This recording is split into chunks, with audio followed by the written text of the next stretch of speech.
खुलासा होता है, एक बार वे अपने शिशुओं के साथ तक्षशिला से मगध की ओर आ रहे थे। मगध का राजा महानंद उनसे द्वेष रखता था। वह एक बार भरी सभा में चाणक्य का अपमान कर चुका था। तभी से उन्होंने संकल्प लिया था कि वे मगध के सम्राट महानंद को पद से नीचे उतार कर ही अपनी शिखा में गांठ बांधेंगे।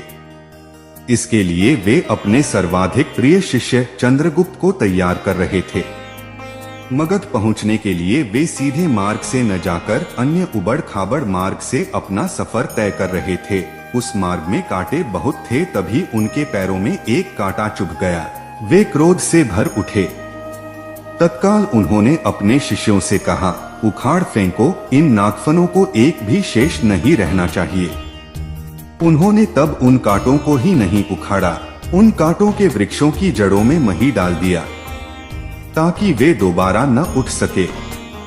इस प्रकार वे अपने शत्रु का समूल नाश करने पर ही विश्वास करते थे।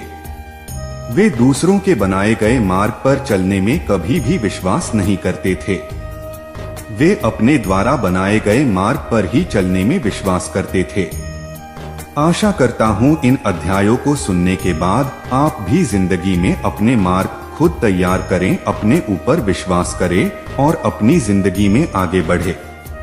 प्रथम अध्याय में श्री चाणक्य श्री विष्णु भगवान को नमन करते हुए समझाते हैं कि राजनीति में कभी कभी कुछ कर्म ऐसे दिखाई पड़ते हैं जिन्हें देखकर सोचना पड़ता है कि यह उचित हुआ या अनुचित, परंतु जिस अनीति कार्य से भी जन कल्याण होता हो अथवा धर्म का पक्ष प्रबल होता हो तो उस अनैतिक कार्य को भी नीति सम्मत ही माना जाएगा।